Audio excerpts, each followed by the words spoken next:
Hello, everybody. We're going to go back into George MacDonald's At the Back of the North Wind. I forgot the title for a second, and look, it's going to be so windy for a second. I'm just going to take you out. I'll try to block the wind just for a moment to see where we are. Look at the wind. Hold on. There's a person. The sun is about to set. If you're on the podcast, just welcome. Ocean, right? Look at how windy it is.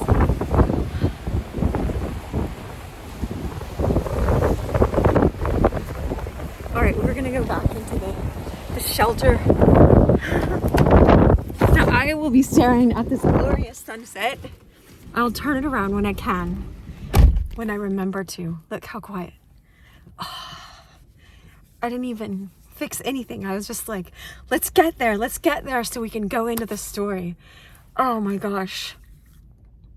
Today was one of the most beautiful days I've ever had in my life. I can't even express.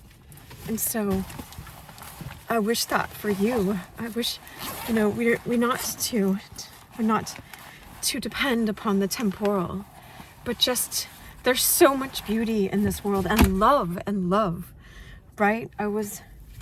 My cousin had sent me a podcast, and I never listen to podcasts really that much, although this is going to be one, right? Or anyway, and it was on happiness. And one of the things the guy said was about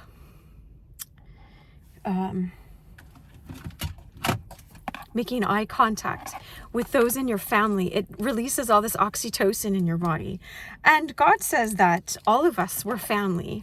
We're family in Christ. We become a new family. And so look into my eyes and let the love flow, like the love chemicals and the real love, right? I know this woman on YouTube, and she's always like, I love you with the love of Christ. And it's like that. Why not? We have this capacity to do such. Let me show you the sun one more time. These people with dogs walking by, but you can't recognize them, so that's fine. And the ocean, just gorgeous. It's like so windy, and it was just raining where I was before I got here. And so it's like, and we're all cozy in the car. Let's start. Welcome back. Just trust. God says something about He will confound the wise. These things seem like foolishness to those who think they're wise in this world, but it's like this. Know that this book will equip you more than like 1,000 occult things that you could possibly go to that promise to give you all this hidden knowledge. You don't need that. The Holy Spirit will give it directly to you and could show you in 5 minutes the secrets of all the world, could show you that and directly impart it to your heart and to your mind. And so I just encourage you that you don't need that. You don't need that. God wants to love you through these simple ways that confound the wise, and they'll equip you with everything you need spiritually. I trust that because I see how much.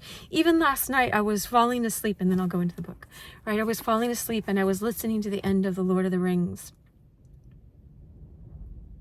And Saruman, this bad guy, right? He was a good wizard and he turned bad. He used his beautiful powers that, if you understand God, the Creator, had given him for evil, because he thought Team Sauron was going to win, and he didn't win. He just temporally winning. It looked like he was, right? I won't give you the whole spoiler thing, but here, I'll let you see the ocean while I'm saying this real quick.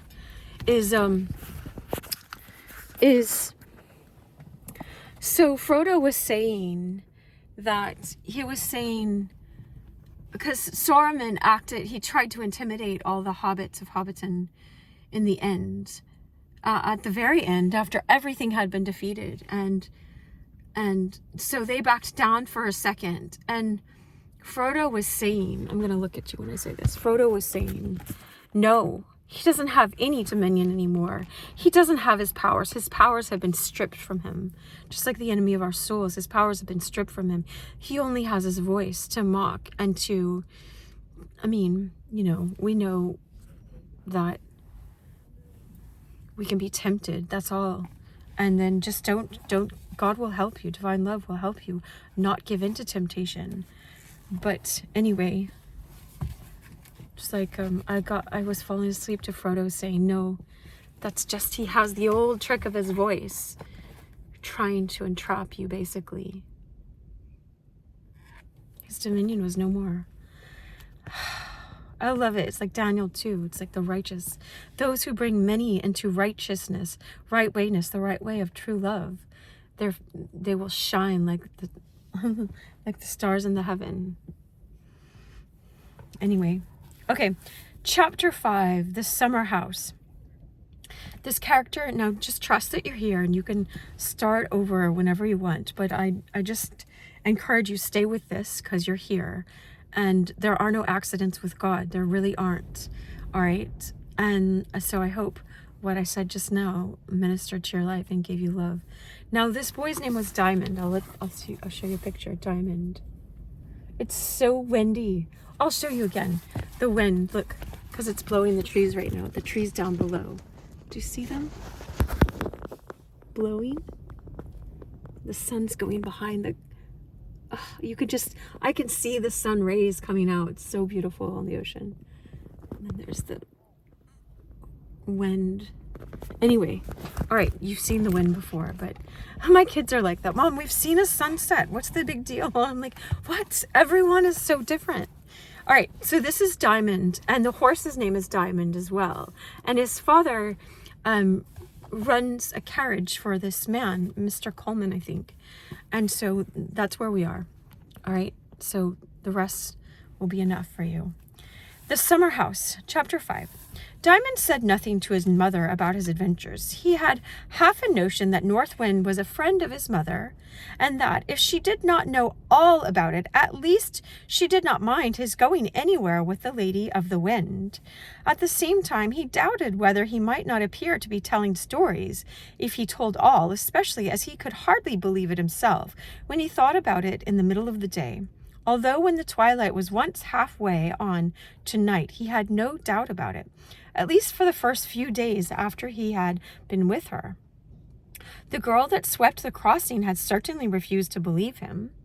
Besides, he felt sure that North Wind would tell him if he ought to speak.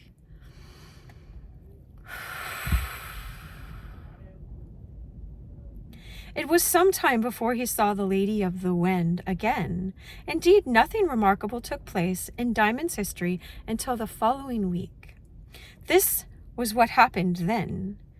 Diamond, the horse, wanted new shoes, and Diamond's father took him out of the stable and was just getting on his back to ride him to the forge when he saw his little boy standing by the pump and looking at him wistfully.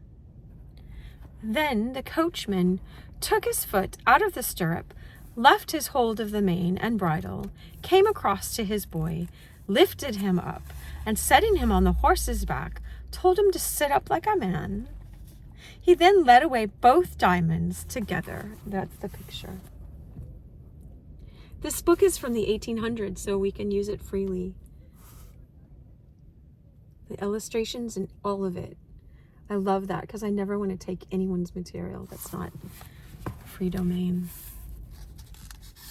The boy atop felt not a little tremulous as the great muscles that lifted the legs of the horse nodded and relaxed against his legs, and he cowered towards the withers, grasping with his hands the bit of mane worn short by the collar. But when his father looked back at him, saying once more, "Sit up, Diamond," he let the mane go and sat up, notwithstanding that the horse, thinking, I suppose, that his master had said to him, "Come up, Diamond," stepped out faster, for both the Diamonds were just grandly obedient. Look, heart full of love. I wish you so much love. Oh, There's just so much love to go around. There's an infinite supply of love. So never ever believe that you're in lack, right? See the world through the heart emoji eyes, because that's more like how it truly is. We're in this world. We're not of it. We're of a different kingdom, and that's the kingdom of pure love, right? Jesus said, my kingdom is not of this world. He said that to Pontius Pilate. But we pray, thy kingdom come, thy will be done on earth as it is in heaven. Bring down your kingdom of love. All right, just sometimes I'll say what's coming to me. I don't know why. I just trust it completely. Not always completely, but right now completely. So they both sat up, right? For both the diamonds were just grandly obedient, and Diamond soon found that as he was obedient to his father, so the horse was obedient to him. For he had not ridden far before he found courage to reach forward and catch hold of the bridle. And when his father, whose hand was upon it, felt the boy pull it towards him, he looked up and smiled. And well pleased, he let go his hold and left Diamond to guide Diamond, the horse, right? Diamond, the boy. And the boy soon found that he could do so perfectly. It was a grand thing to be able to guide a great beast like that. Like your inner man. Your spirit guiding your soul and your body. Anyway, I won't make all the analogies for us. Like, hello, let everyone's imaginations and the Holy Spirit of God illuminate you to reveal to you these deeper truths. George MacDonald was so deep in the spirit. I forgot to say at the beginning that C.S. Lewis considered George MacDonald his spiritual master. He looked to him, he guided him into heaven in the book that C.S. Lewis wrote called The Great Divorce.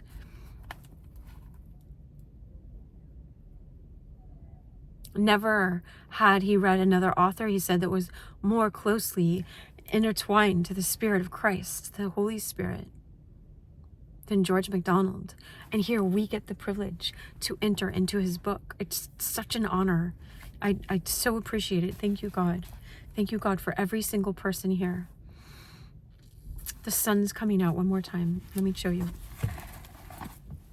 I was just listening to a song called Back in the World Again.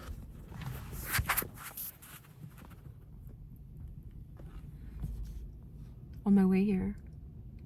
Look at that sun shining. All right. Oh, it's just so glorious. All right. Okay.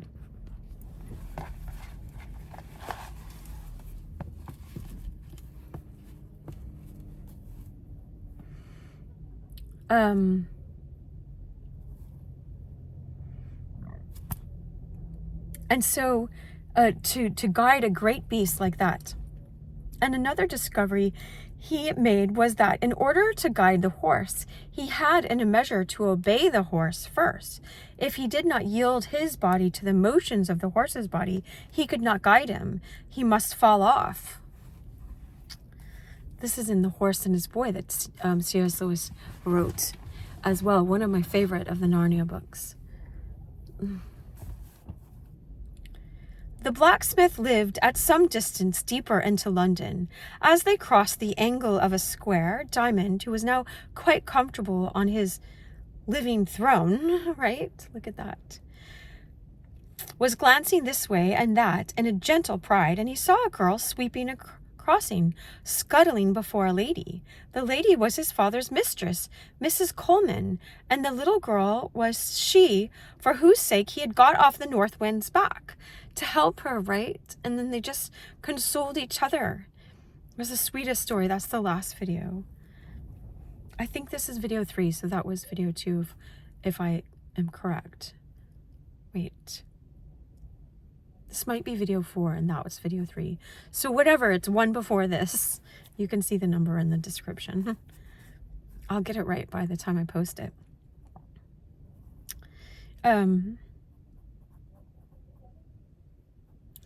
So here's the girl. So she's real, right? And so the lady, Mrs. Coleman, And the little girl was she for whose sake he got off the north wind's back. He drew Diamond's bridle in eager anxiety to see whether her outstretched hand would gather a penny from Mrs. Coleman. But she had given one at the last crossing, and the hand returned only to grasp its broom. Diamond could not bear it. He had a penny in his pocket, the gift of the same lady the day before, and he tumbled off his horse to give it to the girl. Right? His own penny. He tumbled off, I say, for he did tumble when he reached the ground, but he got up in an instant and ran, searching his pocket as he ran. She made him a pretty curtsy when he offered his treasure, but with a bewildered stare, she first thought, then he was on the back of the north wind after all. But looking up at the sound of the horse's feet on the paved crossing, she changed her idea, saying to herself, North Wind is his father's horse. That's the secret of it. Why couldn't he say so? Right? Because we start doubting sometimes instead of believing the unbelievable.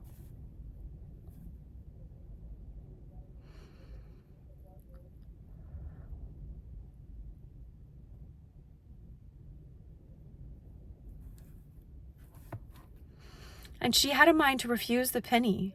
But his smile put it all right. And she not only took his penny, but put it in her mouth with a thank you, mister. Did they wallop you then? 'Cause he was up so late, you know. Oh, no, answered Diamond. They never wallops me. Lor, says the little girl, and was speechless, right? Meantime, his father, looking up and seeing the horse's back bare, suffered a pang of awful dread, but the next moment, catching sight of him, took him up and put him on, saying, Don't get off again, Diamond. The horse might have put his foot on you. No, father, answered the boy, and rode on in majestic safety. The summer drew near, warm and splendid. Miss Coleman was a little better in health, the younger Miss Coleman, not Mrs., right? And sat a good deal in the garden. One day she saw Diamond peeping through the shrubbery and called him. He talked to her so frankly that she often sent for him after that, and by degrees it came about that he had leave to run in the garden as he pleased. He never touched any of the flowers or blossoms, for he was not like some boys who cannot enjoy a thing without pulling it to pieces, and so preventing everyone from enjoying it after them. A week even makes such a long time in a child's life. See, children experience time differently than us because we've had more years than them. And so I've heard from someone that time is like, 1 week is like 8 weeks to us, to them, because they don't have a breadth of time to compare it to. They've only experienced a little bit of time on this earth. Anyway, it's something to think about. They experience time differently than us. That's why if you give a child a time out, I know this as a psychologist, it's like you give them 1 minute for every year they are. So if they're 3 years old, you give them a 3-minute time out. It feels like whatever, 7 times that or whatever. It's not an exact. Each year it's different. But anyway, 3 minutes is a lot. But for us, it's like, 3 minutes, that's not going to do anything, but it will. Just be consistent, and always discipline with love. Okay, a week even makes such a long time in a child's life that Diamond had begun once more to feel as if North Wind were a dream of some far-off year. One hot evening, he had been sitting with the young mistress, as they called her, Miss Coleman, right, in a little summer house at the bottom of the lawn, a wonderful thing for beauty, the boy thought, for a little window in the side of it was made of colored glass, like stained glass. I'll show you the picture.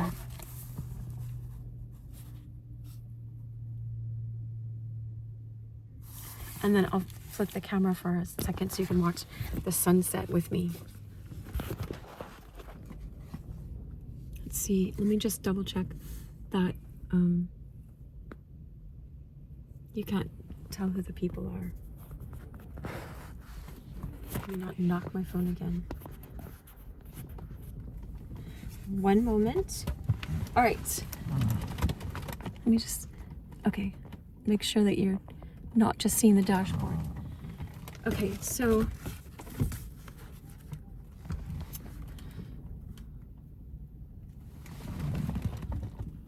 here we are. It grew dusky, right, just like us, right? And the lady began to feel chill and went in, leaving the boy in the summer house. He sat there gazing out at a bed of tulips, which, although they had closed for the night, could not go quite asleep for the wind that kept waving them about. All at once he saw a great humble bee fly out of one of the tulips. "There, that is something done," said a voice, a gentle, merry, childish voice, but so tiny. At last it was. I thought he would have had to stay there all night, poor fellow, I did.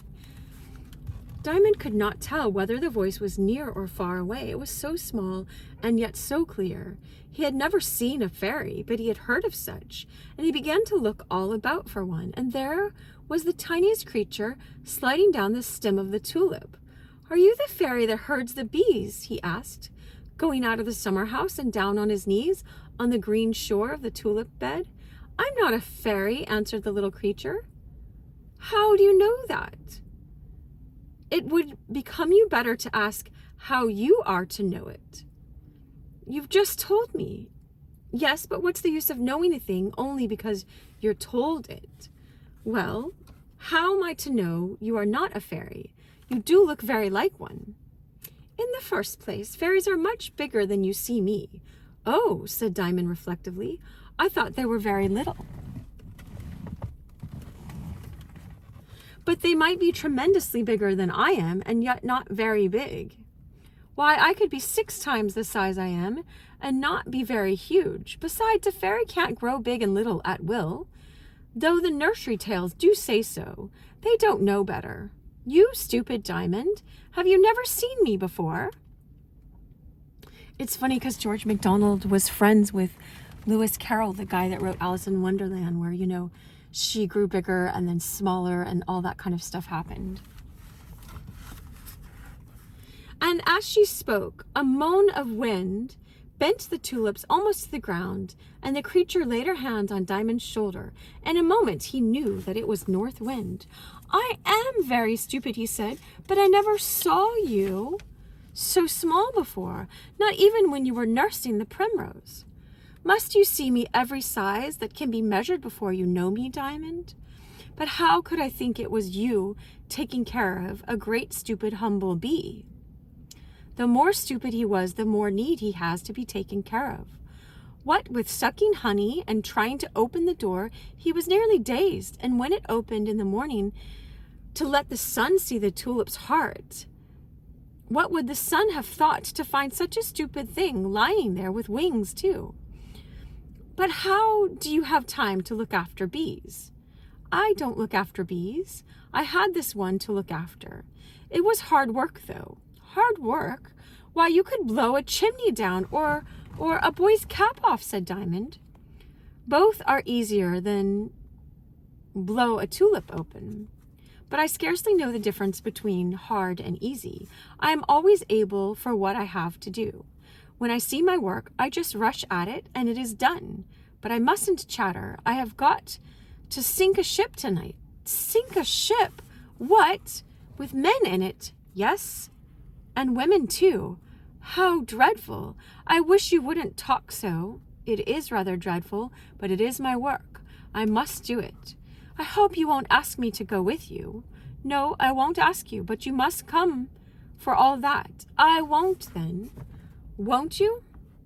And North Wind grew a tall lady and looked him in the eyes, and Diamond said, "Please take me." "You cannot be cruel." "No, I could not be cruel if I would. I can do nothing cruel, although I often do what looks like cruel to those who do not know what I really am doing.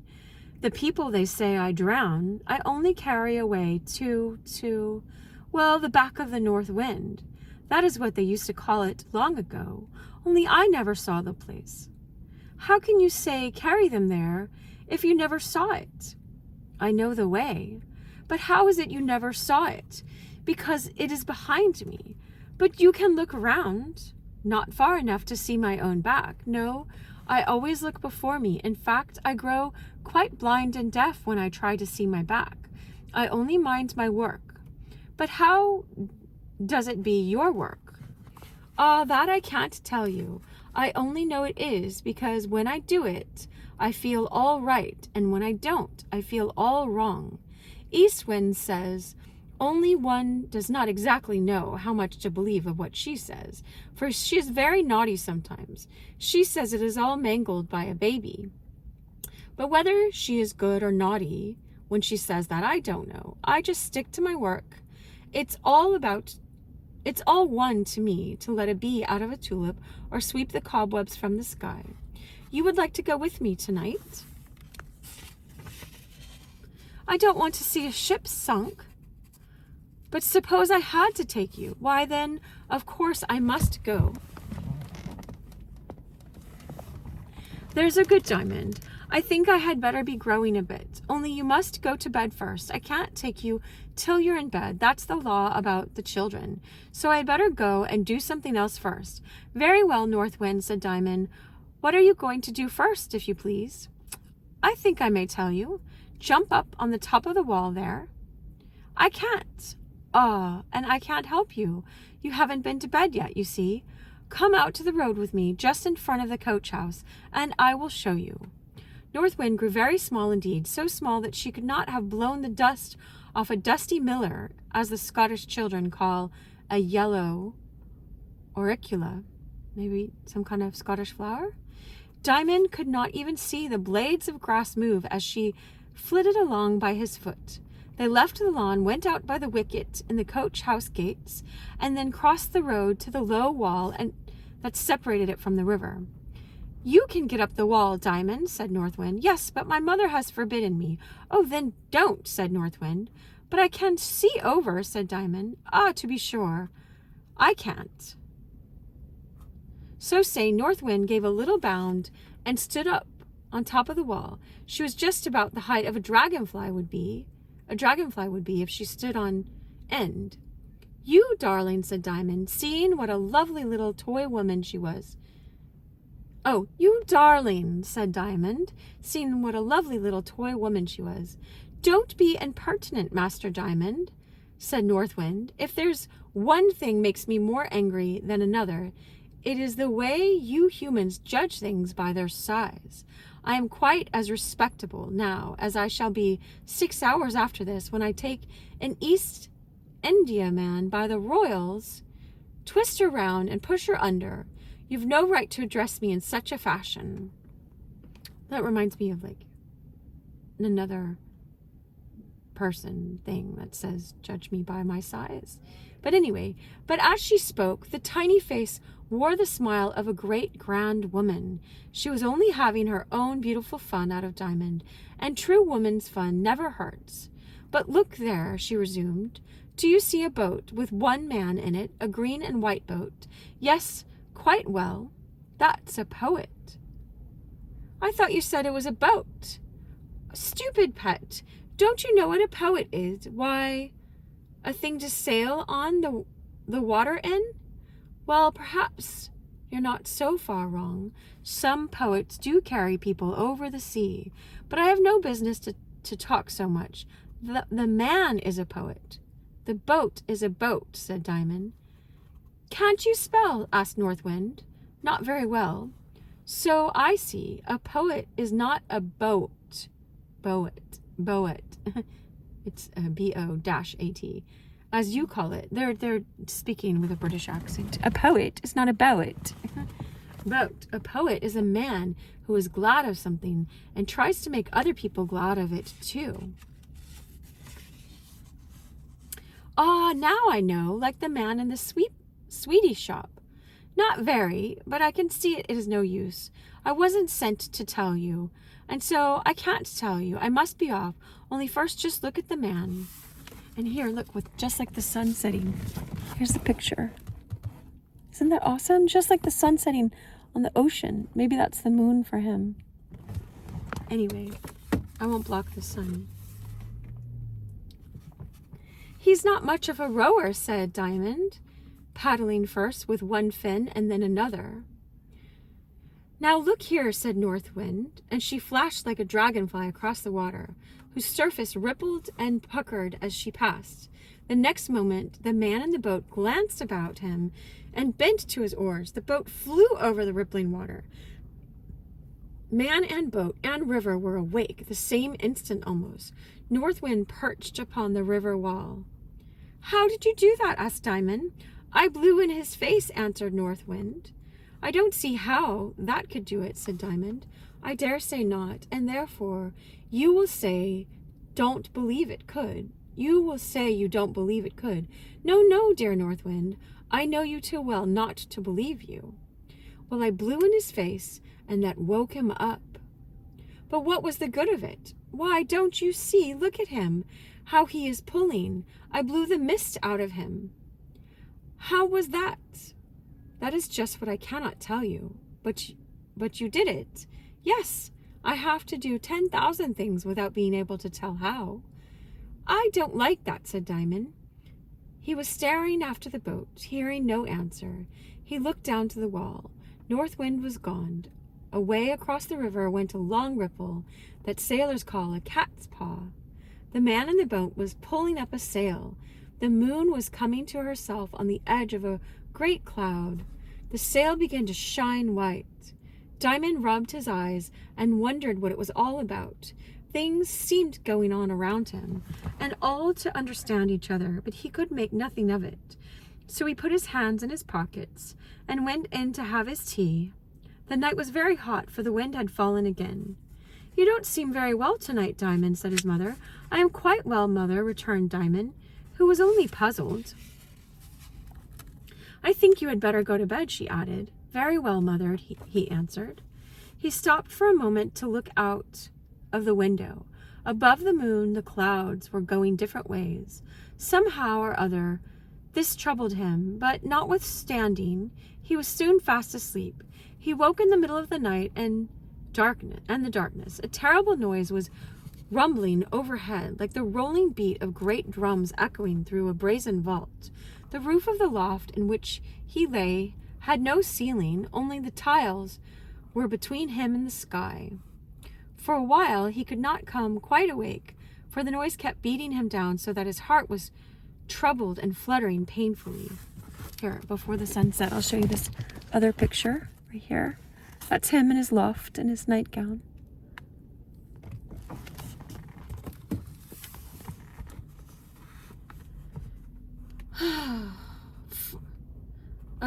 A second peal of thunder burst over his head and almost choked him with fear. Nor did he recover till the great blast that followed, having torn some tiles off the roof, sent a spout of wind down into his bed and over his face, which brought him wide awake and gave him back his courage. The same moment he heard a mighty yet musical voice calling him. "Come up, Diamond," it said. "It's all ready. I'm waiting for you." He looked out of the bed and saw a gigantic, powerful, but most lovely arm, with a hand whose fingers were nothing the less ladylike that they could have strangled a boa constrictor or choked a tigress off its prey, stretched down through a big hole in the roof. Without a moment's hesitation, he reached out his tiny one and laid it on the grand palm before him.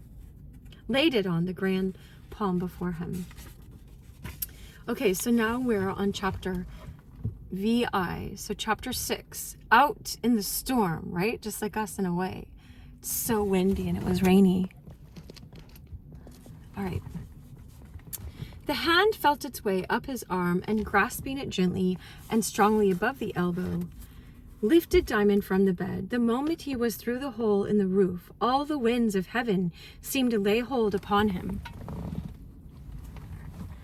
and buffet him hither and thither. His hair blew one way, his nightgown another. His legs threatened to float from under him, and his head to grow dizzy with the swiftness of the invisible assailant.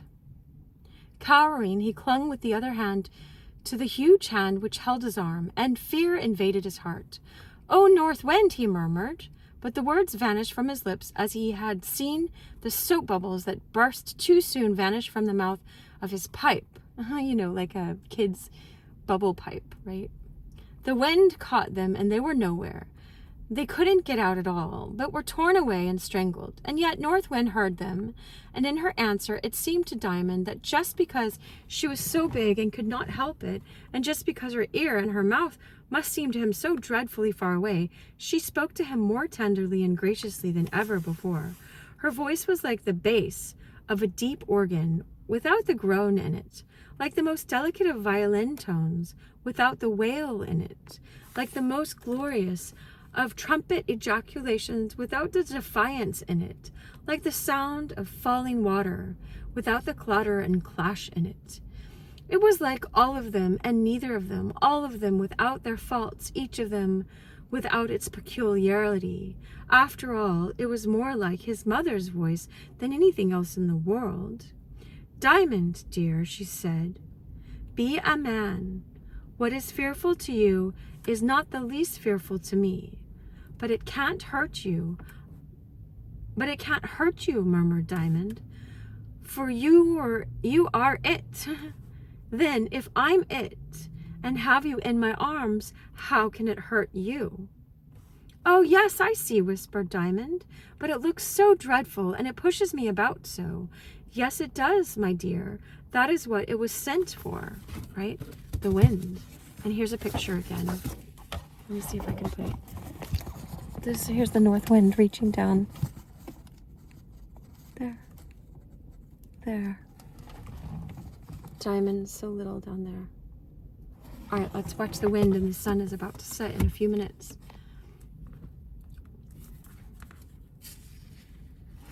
At the same moment, a peal of thunder, which shook Diamond's heart, against the sides of his bosom, hurtled out of the heavens. I cannot say out of the sky, for there was no sky. Diamond had not seen the lightning, for he had been intent on finding the face of the north wind. Every moment the folds of her garment would sweep across his eyes and blind him, but between he could just persuade himself that he saw great glories of woman's eyes looking down through the rifts in the mountain clouds over his head, mountainous clouds over his head. He trembled so at the thunder that his knees failed him, and he sunk down at North Wind's feet, and she clasped her round. Clasped her round the column of her ankle. She instantly stooped and lifted him from the roof up into her bosom and held him there, saying as if to an inconsolable child, "Diamond, dear, this will never do." "Oh, yes, it will," answered Diamond. "I am all right now, quite comfortable. I assure you, dear North Wind, if you will only let me stay here, I shall be all right indeed, just like St. John the Beloved, when he got to lay on the heart of Jesus right before the crucifixion at the Last Supper. I always see that. So often see that. Because we are allowed also to go to the heart of Jesus. We're invited to go there if we dare, if we see that we are invited. Anyway, but you will feel the wind here, Diamond. "I don't mind that a bit, so long as I feel your arms through it," answered Diamond, nestling closer to her grand bosom, to her heart. "Brave boy," returned North Wind, pressing him closer. "No," said Diamond, "I don't see that. It's not courage at all, so long as I feel you there. But hadn't you better get into my hair? Then you would not feel the wind that you will here," right? Because she braided a nest in her hair last time. I'm going to show you before this other picture that's coming up. Like, she picks him up down there. She braided a nest and he got to sit in it like a hammock last time.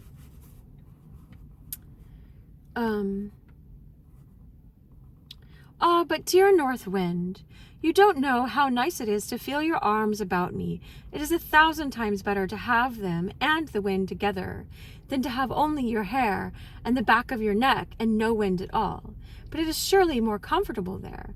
Well, perhaps, but I begin to think there are better things than being comfortable, right? Yes, indeed, there are. Well, I will keep you in front of me. You will feel the wind, but not too much. I shall only want one arm to take care of you. The other will be quite enough to sink the ship. Oh, dear North Wind, how can you talk so? My dear boy, I never talk. I always mean what I say. Then you mean to sink the ship with the other hand? Yes. It's not like you. How do you know that? Quite easily. Here you are taking care of a poor little boy with one arm, and there... That was page 77. You are sinking a ship with the other. It can't be like you. Ah, but which is me? I can't be two me's, you know. No, nobody can be two me's. Well, which me is me? Now I must think. There looks to be two. Yes, that's the very point. You can't be knowing the thing you don't know, can you? No. Which me do you know? The kindest, goodest, best me in the world, answered Diamond, clinging to the North Wind. Why am I good to you? I don't know. Have you ever done anything for me? No. Then I must be good to you because I choose to be good to you. Yes. Why should I choose? Because you like? Why should I like to be good to you? I don't know, except it be because it's good to be good to me. Oh, look at the sun setting. I think there's an island out there. It looks like it. Yeah, the tip of the island. I won't say which because I never identify where I am, except for I'm in California, I say that.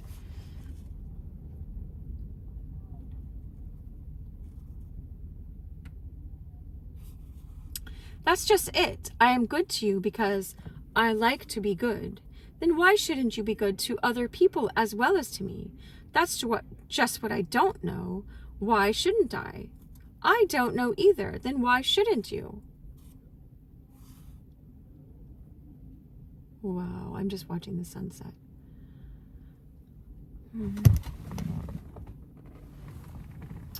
Because I am. There it is again, said Diamond. I don't see that you are. It looks quite the other thing. Well, but listen to me, Diamond. You know the one me, you say, and that is good, yes? Do you know the other me as well? No, I can't. I shouldn't like to. There it is. You don't know the other me.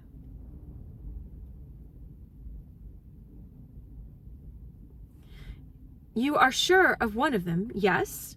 And you are sure there can't be two me's, yes? Then the me you don't know must be the same as the me you do know, else there would be two me's, yes? Then the other me you don't know must be as kind as the me you do know. Oh, there's like a convergence of dogs and people and sun setting, and look at this. Wow. Wow. It's the same me that created this glorious expanse of sky that's turning pink. If you're on the podcast, then just know that there's a beautiful sun setting. You can just know that. With the wind blowing mighty. Wow. Wow. Thank you, God.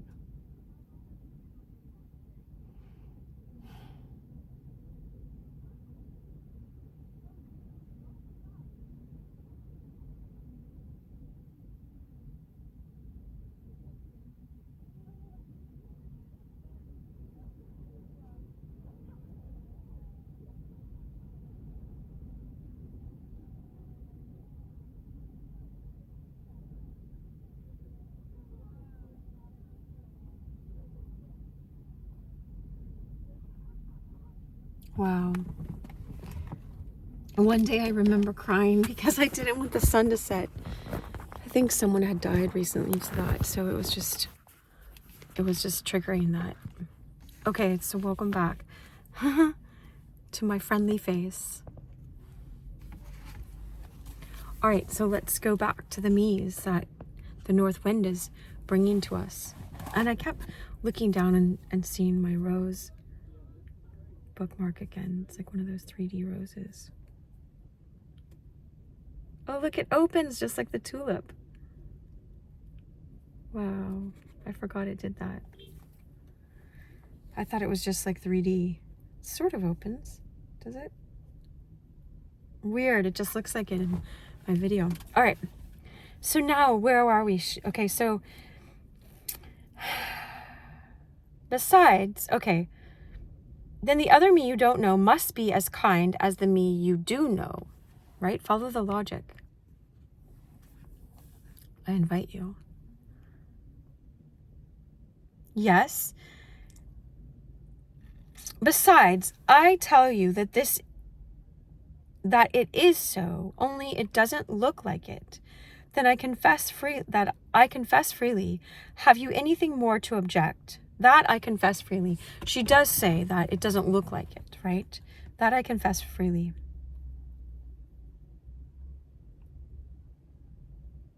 Have you anything more to object? No, no, dear North Wind. I am quite satisfied. Then I will tell you something. You might object. You might say that the me you know is like the other me, and that I am cruel all through. I know that can't be because you are so kind. But that kindness might be only a pretense for the sake of being more cruel afterwards. I'm thinking she said that because it's a different quote.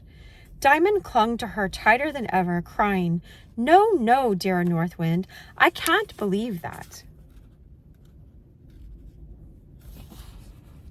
I don't believe it. I won't believe it. I won't believe it. That would kill me. I love you, and you must love me, else how did I come to love you? How could you know how to put on such a beautiful face if you did not love me and the rest? No, you must sink as many ships as you like, and I won't say another word. I can't say I shall like to see it, you know. That's quite another thing, said North Wind.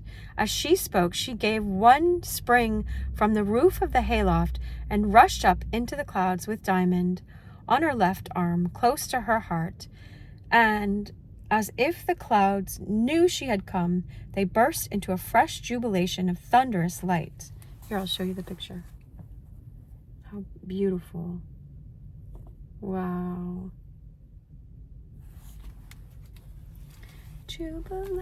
Jubilation, right. Anyway.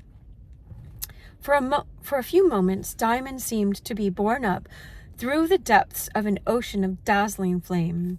The next, the winds were writhing around him like a storm of serpents, for they were in the midst of the clouds and mists, and they, of course, took the shapes of the wind, eddying and wreathing and whirling and shooting and dashing about like gray and black water, so that it was as if the wind itself had taken shape. And he saw the gray and black wind tossing and raving most madly all about him. Now it blinded him by smiting him upon the eyes.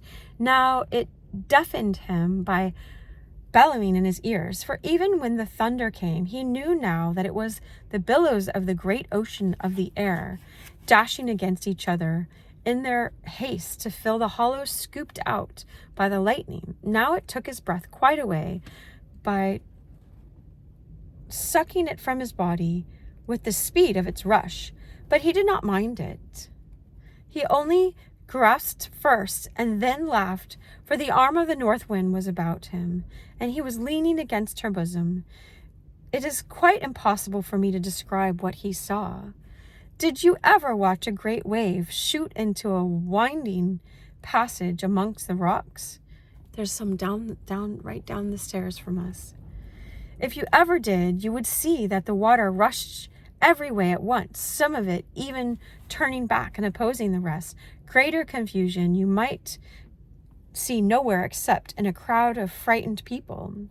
Well, the wind was like that, except that it went much faster and therefore was much wilder, and twisted and shot and crawled and dodged and clashed and raved 10 times more madly than anything else in creation except human passions. God help us direct them towards the highest and best love and good, right? Diamond saw the threads of the lady's hair streaking it all. In parts, indeed, he could not tell which was hair and which was black storm and vapor. It seemed sometimes that all the great billows of mist, muddy wind, were woven out of the crossing lines of North Wind's infinite hair, sweeping in endless intertwistings. And Diamond felt as if the wind seized on his hair, which his mother kept rather long, as if he too was part of the storm, and some of its life went out from him. But so sheltered was he by North Wind's arm and bosom that only at times, in the fiercer onslaught of some curl-bellowed eddy, did he recognize for a moment how wild was the storm in which he was carried, nestling in its very core and formative center. All right, here's the boat that we're coming about with. Look at the seagulls and the wind and just like the ocean in front of us. Wow, let me show you if you can see the waves down below. Let's see. Do you see those? Those are coming up against the shore. There's the sunset already. Oh, I love it. And then the wind and the palm trees. I don't want to flip this in case it loads it wrong. Okay. It seemed to Diamond likewise that they were motionless in this center, and that, all the confusion and fighting went on around them. Flash after flash illuminated the fierce chaos, revealing in varied yellow and blue and gray the dusky red and vaporous contention. Sorry, it was on the next line. Contention. Peal after peal of thunder tore the infinite wastes, but it seemed to Diamond that that North Wind and he were motionless, all but the hair. It was not so. They were sweeping with the speed of the wind itself towards the sea. Chapter 7, The Cathedral. Oh, wow. That looks good. People are eating this place called In-N-Out nearby. I'm like, what? I can just see their drinks with it. Anyway, it's getting dinner time. All right. I must not go on describing what cannot be described, for nothing is more wearisome. Before they reached the sea, Diamond felt North Wind's hair beginning to fall about him. Is the storm over, North Wind? He called out. No, Diamond. I'm only waiting a moment to set you down. You would not like to see the ship sunk, and I am going to give you a place to stop in till I come back for you. Oh, thank you, said Diamond. I shall be very sorry to leave you, North Wind, but I would rather not see the ship go down, and I'm afraid the poor people will cry, and I should hear them. Oh, dear. There are a good many passengers on board, and to tell the truth, Diamond, I don't care about your hearing the cry you speak of. I'm afraid you would not get it out of your little head again for a long time, right? So she's protecting him. But how can you bear it then, North Wind? For I am sure you are kind. I shall never doubt that again. I will tell you how I am able to bear it, Diamond. I am always hearing through every noise, through all the noise I am making myself even, the sound of a far-off song. That's beautiful. I forgot where it is in Ephesians, but I was writing in my book today for us on trauma, and I was looking up that verse. You are God's poema. That's what it is in Greek. You're God's song, God's poem, God's masterpiece. They call it workmanship, but it's the word poema. You are this song, and God has a deeper, far-off song. Even so. Anyway, I'll go back into the book. I do not exactly know where it is or what it means, and I don't hear much of it, only the odor of its music, as it were, flitting across the great billows of the ocean outside this air in which I make such a storm. But what I do hear is quite enough to make me able to hear the cry from the drowning ship. So, So it would you if you could hear it, right? No, it wouldn't, said Diamond stoutly, for they wouldn't hear the music of the faraway song, and if they did, it wouldn't do them any good. You see, you and I are not going to be drowned, and so we might enjoy it.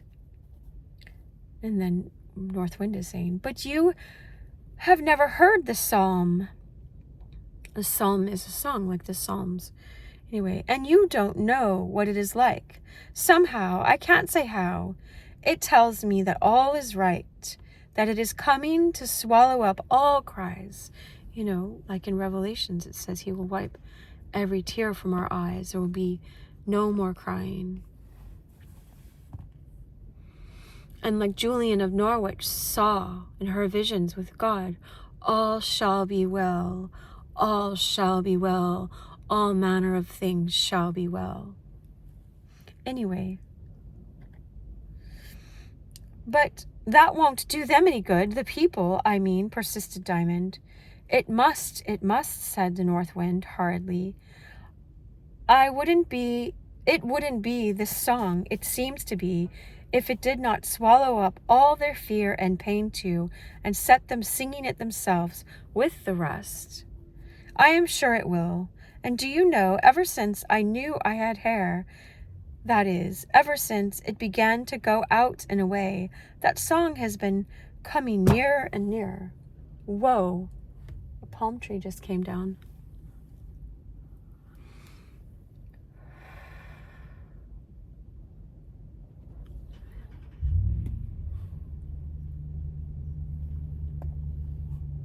Only I must say it was some 1,000 years before I heard it. Wow, it was 1,000 years for her until she heard it. There's a verse that says the Lord rewards those who diligently seek him, right? So anyway. But how can you say it was coming nearer when you did not hear it? Asked doubting little Diamond. Since I began to hear it, I know it is growing louder. Therefore, I judge it was coming nearer and nearer until I did hear it first. I'm not so very old, you know, a few thousand years only, and I was quite a baby when I heard the noise first, but I knew it must come from the voices of people ever so much older and wiser than I was. I can't sing at all except now and then, and I can never tell what my song is going to be. I only know what it is after I have sung it. But this will never do. Will you stop here? I can't see anywhere to stop, said Diamond. Your hair is all down like a darkness, and I can't see through it if I knock my eyes into it ever so much. Look then, said North Wind, and with one sweep of her great white arm, she swept yards deep of the darkness like a great curtain from before the face of the boy.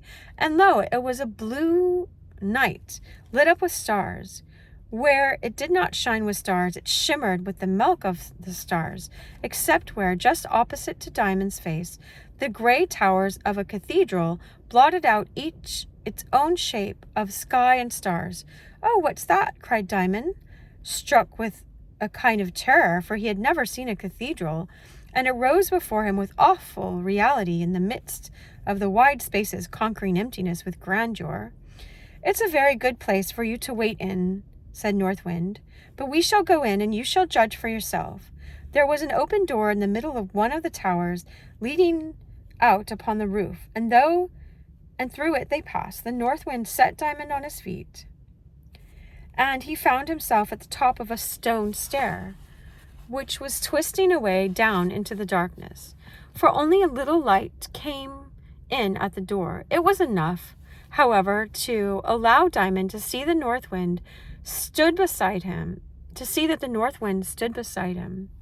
He looked up to find her face, and saw that she was no longer a beautiful giantess, but the tall, gracious lady he liked best to see.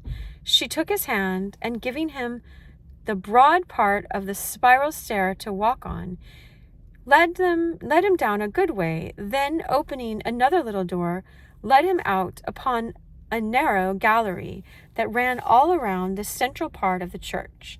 On the ledges of the windows of this clerestory, and through openings in the parts of its walls that divided the windows from each other.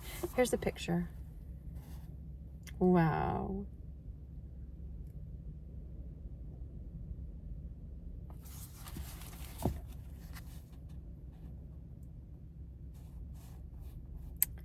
It was very narrow, and except when they were passing through the wall, Diamond saw nothing to keep him from falling into the church. It lay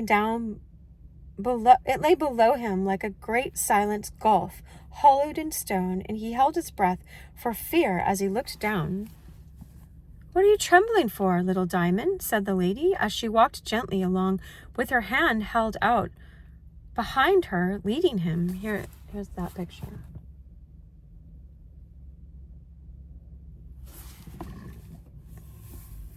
For there was not breadth enough for them to walk side by side. "I am afraid of falling down there," answered Diamond.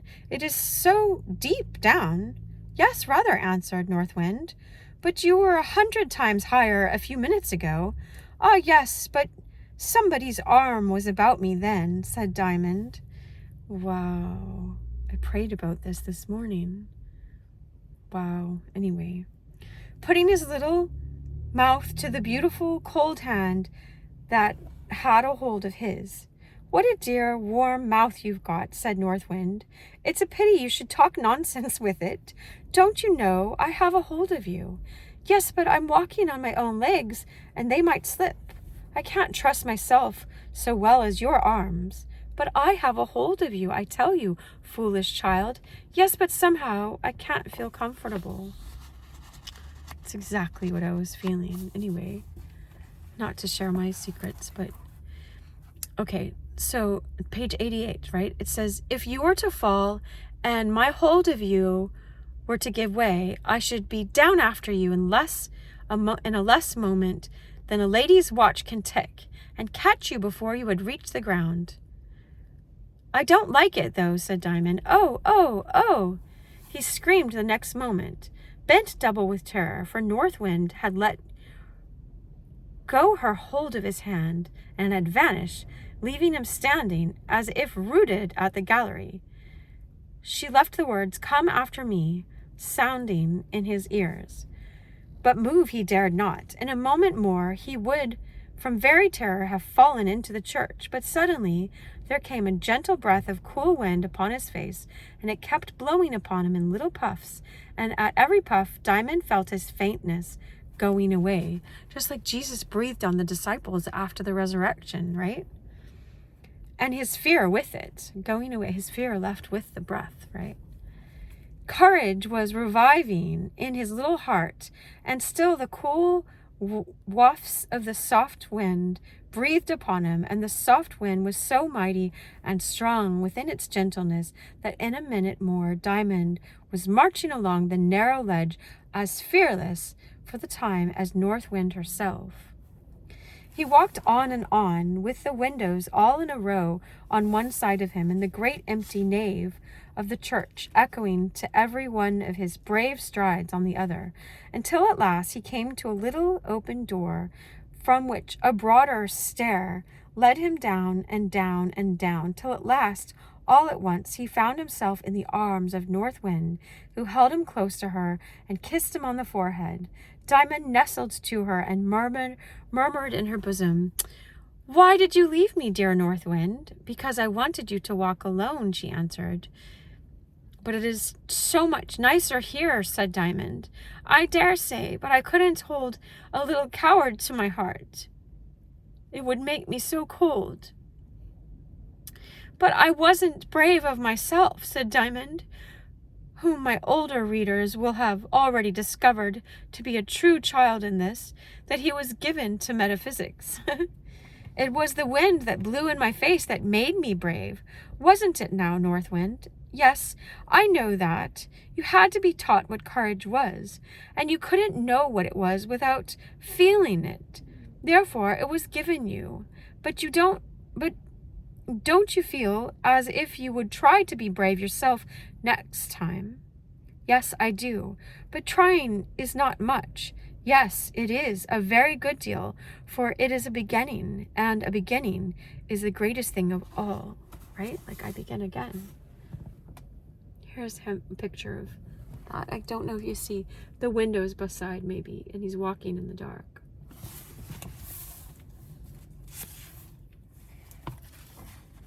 To try to be brave is to be brave. The coward who tries to be brave is before the man who is brave because he is made so and never had to try. How kind you are, North Wind. I am only just. All kindness is but justice. We owe it. I don't quite understand that. Never mind. You will someday. There is no hurry about understanding it now. All right, I'll end there. Even though I want to read about the ship, but there's a few more pages. Wow, my car's shaking. We'll get to the ship next time. I wish you so much love. Thank you for being here and sharing this time. Share this with like-minded, like-souled people. All right, I wish you so much love. I'll show you the ocean as we part. Look at that. The wind and the ocean and the breakers. All right, much love.